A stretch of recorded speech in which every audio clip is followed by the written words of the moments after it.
NPR.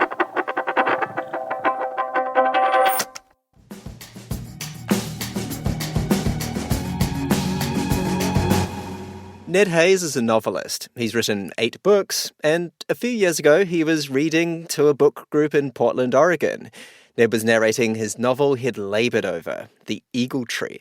And someone at the reading said, well, I could probably push a button and create a novel this good. I bet Ned wanted to push a button and have a trap door open underneath that person. But also to Ned, this didn't quite make sense. Saying a chatbot could write a book misses the point of art. The fact that a writer spent several years ideating on a book and thinking about it and plotting and writing drafts and throwing them away, that's the love of writing and reading. And when you're reading something, you're reading that journey. You're reading for the backstory.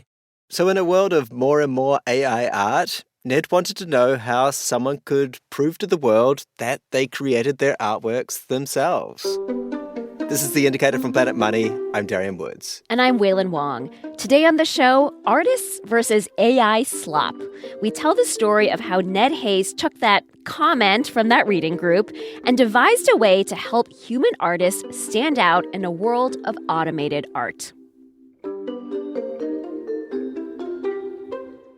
This message comes from Capella University. You know that feeling when there's a spark building inside you, that you were meant for more? That's your own drive, pushing you towards what's next. Capella University gets that. With their FlexPath learning format, you can set the pace and earn your degree without putting life on pause. You've built experience and know what you're capable of. Now, this is your time to turn that momentum into more. The only real question is, what can't you do? Learn more at capella.edu.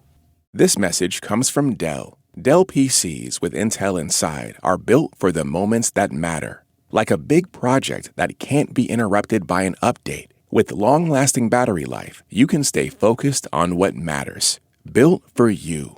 Dell.com/Dell PCs.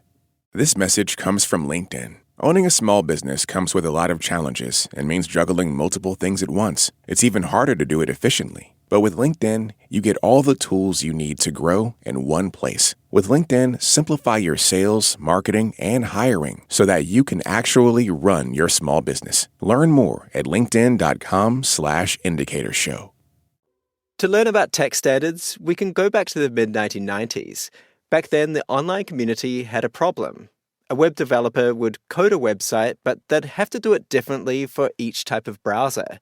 One line to make a table, say for Netscape Navigator, and another line for Internet Explorer. What the internet needed was standards. So a group called the World Wide Web Consortium got together and decreed the coding rule books that people should use. One of those early rule books was called XML, and one of the XML developers was Ned Hayes, the fiction writer. The XML standard is used for all sorts of content and financial transactions today. Yeah, Ned is a bit of a Renaissance man. Along with his writing, he's also worked at Adobe, at Microsoft, and at Intel. And Ned saw up close how important it was to have a standard, a common language that everybody uses. Fast forward to 2023, Ned is mulling over that comment in his reading group, and he has a spark of inspiration about standards and AI. It comes in a flash where I have the concept of the entire thing from A to Z, from soup to nuts, and I knew there was a standard that needed to be there. The standard would be like a seal of humanness, like a fair trade label or an organic label, 100% human. Yeah, and like with XML, the checking process would be standardized. Every human artist would go through the same vetting, and every art consumer could trust the certification. The first thing Ned did was build a team. Ned named the company Human Intelligence. Now, there are dozens of AI detectors out there. They'll scan for those long dashes that chatbots love, M dashes. They'll look for sentences that say, it's not X, it's Y. But they're not always reliable. So Ned knew his human certification system needed to go a level deeper. It needed to look at the artist's drafts. From his work with Microsoft, Ned knew that Microsoft Word and Google Docs are watching you. That's right. They're surveilling every keystroke you're making. So Ned's company built a system that looks into your original documents. It reads the metadata in your manuscript to see if there were any times when you suspiciously pasted 800 words of workmanlike yet beige prose into your story. Human intelligence has a similar principle for other art, like game designers and filmmakers. Show us the drafts. And because Ned wanted this to be a standard, he was in this kind of catch-22. To be widely accepted, he needed lots of users. And to have lots of users, he needed to be widely accepted. So Ned and his team went on a publicity spree. We started going to book fairs. We started going to book readings. We started calling up all of our friends who were artists and writers and saying, what do you think of this? Do you think this is important? And early on, everybody said, oh, that AI stuff is crap. It's not going to work. So we don't care. But Ned could smell the AI slop nearing on the horizon. The artists maybe just didn't have refined enough nostrils to smell it coming. Take a big whiff of AI slop. It's kind of like the smell of rancid aluminum foil. Oh, I thought you were going to say printer toner. I do like that smell. Yeah, maybe it's that too. Anyway, through his writing circles, Ned managed to sign up someone fairly high profile. My name is Corin Tucker, and I am a musician for the band Sleater-Kinney. Yeah, Sleater-Kinney, the feminist punk band most famous for this song, Modern Girl.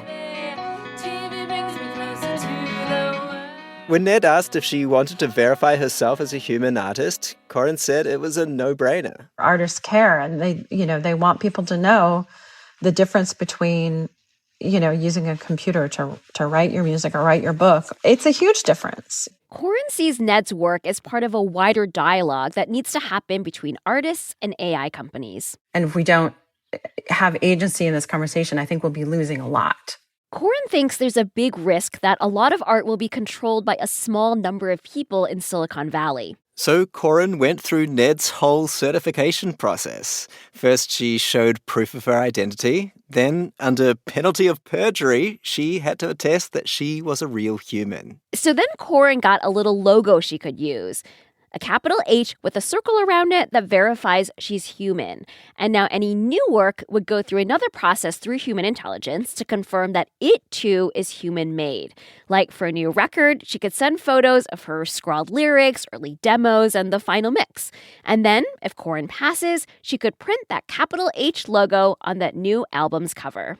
The business model is that the artist pays human intelligence to run the verification and keep the database of human verified works. And the hope is that the H symbol means that the song or the novel could fetch a higher price. And a little unscientific polling shows that a lot of people would pay more. Thank you so much. We at the show have been around the continent promoting the new Planet Money book. Well, we just wanted to say hello and welcome to the Planet Money Live Show. I'm Waylon Wong. And I'm Darian Woods. Darian and I were in Toronto. We asked the audience what they think about all of this. Put your hands up if you would pay less for something if you learnt that it was generated by AI. Okay, pretty large, overwhelming, almost consensus. Yeah, there were a lot of hands up in the room, and the artists are taking note. Ned says that all those artists who didn't think AI art would be much of a thing back in 2023 have now started to call him, asking how they can sign up. When Human Intelligence launched in late 2025, Ned had 5,000 artists signed up, and he expects that number to grow significantly. Now, we don't know if human intelligence's H symbol will be the standard.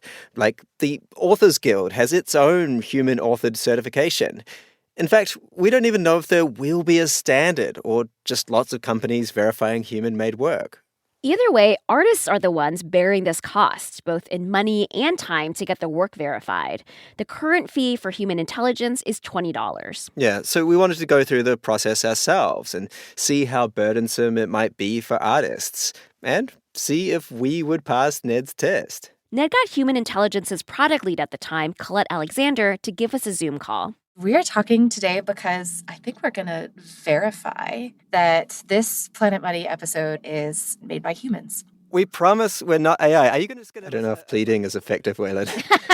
Yeah, did it work? You're like, I promise I am not a robot. If you yell loud enough, it couldn't possibly be AI. Well, Colette had a different system, let's just say. She told us to send over all of our raw interviews and drafts as proof that we had labored and rewritten and typed painstakingly to create this show. I don't know why I'm feeling nervous that I might not be human. My output's been suspiciously high and vanilla recently. Oh, that beige, workman-like prose. No, it hasn't. It's very unique. So we emailed through our files all the raw interview audio and Google Docs. Over the next week, human intelligence combed through it, measured the speed of our script revisions, and then, about a week later, we received an email saying... we failed. No, I'm just kidding. We passed. We passed. Hooray! Yay, we are humans. We did it. The humans are fighting back. This episode was produced by Julia Ritchie and Cher Vincent, with engineering by Maggie Luther. It was fact-checked by Sarah Juarez. Kate Kincaidin edits the show, and The Indicator is a production of NPR. This message comes from Capella University. That spark you feel? That's your drive for more. Capella University's FlexPath learning format lets you earn your degree at your pace without putting life on pause. Learn more at capella.edu. This message comes from Mint Mobile. If you're tired of spending hundreds on big wireless bills, bogus fees, and free perks, Mint Mobile is for you. Shop plans at mintmobile.com/switch. Taxes and fees extra. See Mint Mobile for details.